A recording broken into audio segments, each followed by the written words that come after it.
Shalom, baiklah saudara, dalam video yang kedua kita akan membahas tentang pandangan Bapak-Bapak Gereja Abad Pertengahan tentang kejatuhan dan dosa asali. Menurut Agustinus, dosa asal merupakan persoalan antropologi dan soteriologi. Doktrin ini penting karena menentukan arena bermain di mana manusia berdiri di hadapan Tuhan. Jika kerusakan pada manusia berdampak kecil pada keadaan aslinya, maka penebusan pekerjaan menjadi kurang signifikan. Jika dosa asal mempunyai dampak yang besar terhadap keadaan awal manusia, maka karya penebusan Kristus akan mempunyai arti yang lebih jauh lebih besar bagi umat manusia. Demikian pula jika kejatuhan Adam hanya menyebabkan sedikit atau tidak ada kerusakan pada manusia, maka anugerah tidak terlalu penting atau tidak ada sama sekali. Tetapi jika manusia sudah sangat terpukul karena kehancuran, maka kasih karunia sangatlah penting. Menurut Agustinus dalam bukunya The Free Choice of the Will, bukan hanya Adam yang dapat berubah, dosa serta kejatuhan pun dapat berubah, namun hikmatnya tidak lengkap dan sempurna. Ia memiliki cukup hikmat untuk kewajibannya dan berkembang secara moral, tetapi ia tidak memiliki kesempurnaan hikmat yang membuat pencobaan itu tak mungkin terjadi. Pengambilan bagian dalam kesalahan Adam ini dengan tesis karena semua orang adalah keturunan Adam, maka semuanya mengambil bagian dalam keputusan untuk melakukan dosa.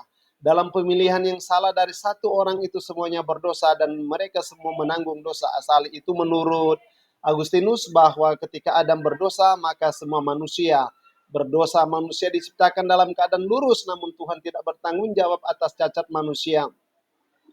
Agustinus berpandangan bahwa seluruh umat manusia terlibat dalam dosa asal. Dia menulis dalam bukunya Confessions bahwa dia terserang penyakit yang membawa ke neraka syarat dengan segala kejahatan yang dilakukan terhadap Tuhan, dirinya sendiri dan orang lain, serta sejumlah pelanggaran lain yang melebihi ikatan dosa asal yang di dalamnya kita semua telah mati. Namun ada pandangan yang berbeda dari Pelagius.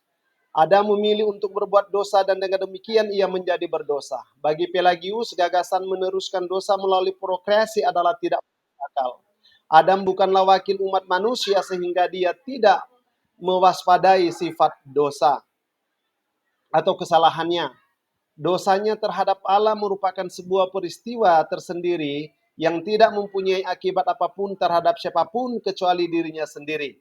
Dia tidak memandang manusia sebagai suatu kesatuan organik di bawah Adam. Kalau memang ada sifat dosa, hal itu bisa diturunkan dari ayah ke anak, tapi perbuatan dosa tidak akan pernah diturunkan.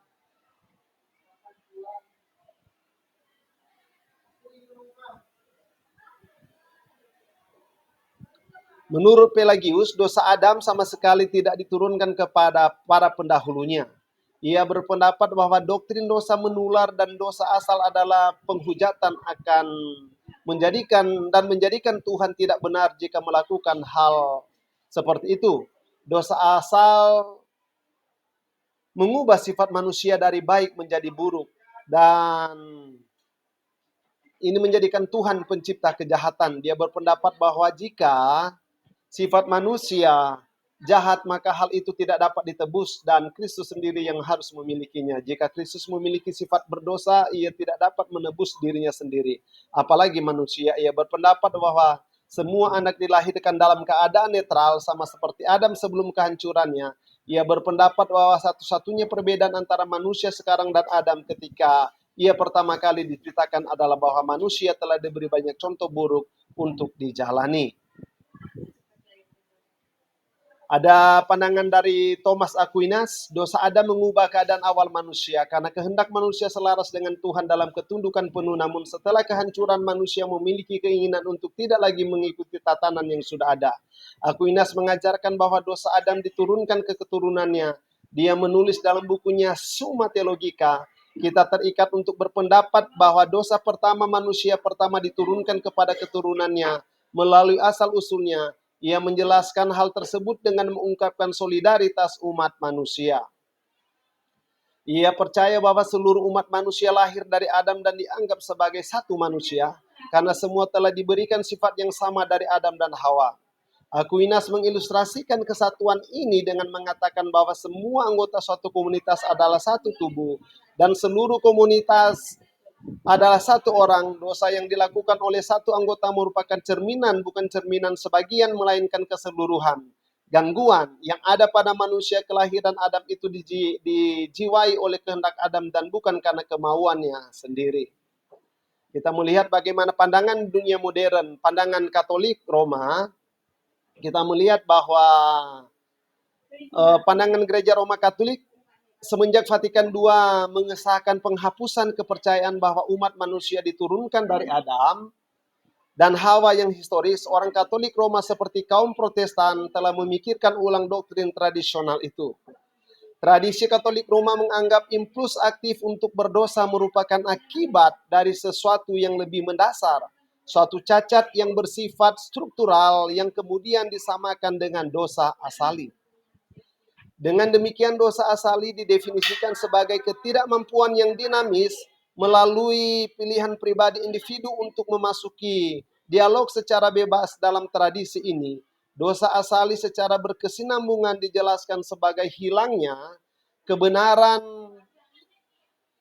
asali, di mana kebenaran asali dimengerti sebagai berada di dalam hubungan yang benar dengan Allah dan dengan demikian dikuasai oleh suatu perasaan akan kehadiran Allah.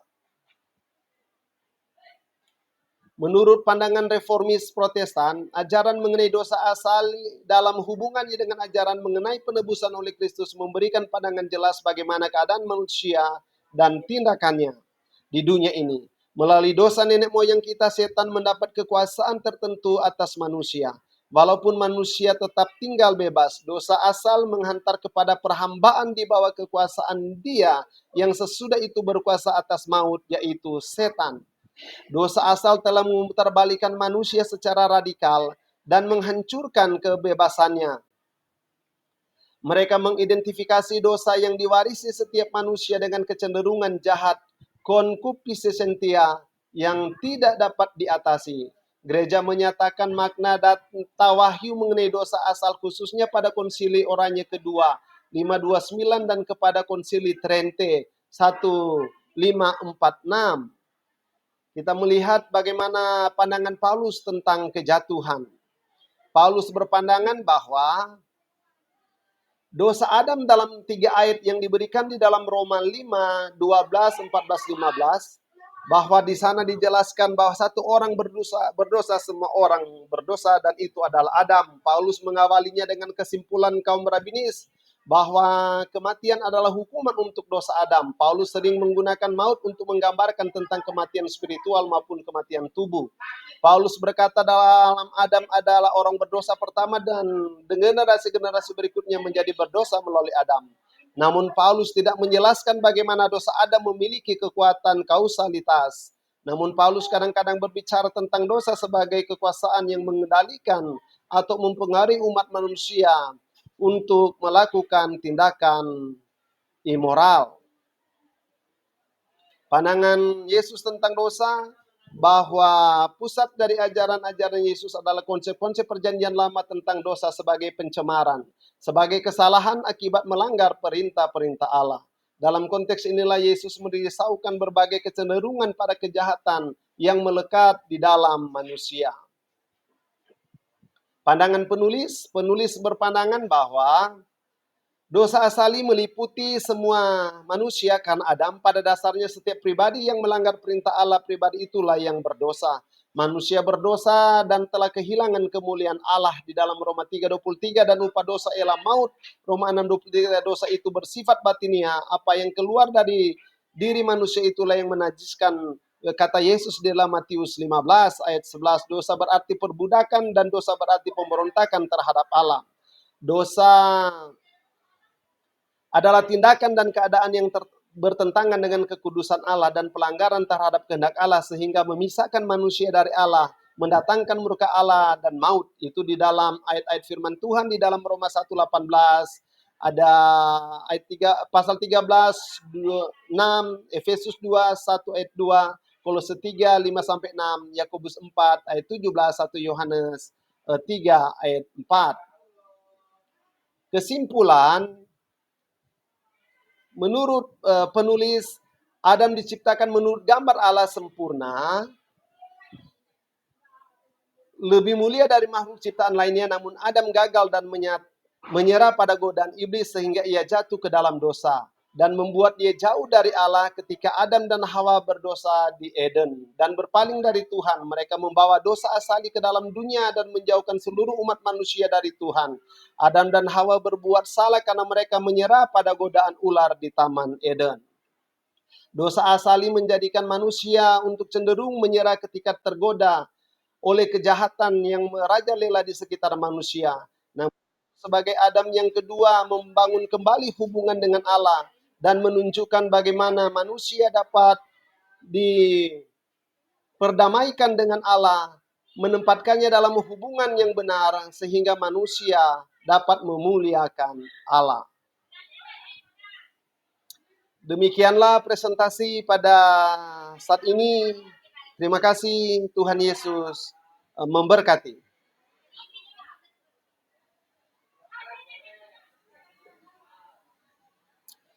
Itulah video yang kedua yang sudah dipresentasikan. Semoga pembelajaran ini boleh menjadi berkat. Kita akan dapat melihat benangnya ketika kita menonton video yang pertama dan melanjutkannya dengan video yang kedua. Selamat beraktivitas. Tuhan Yesus memberkati. Amin.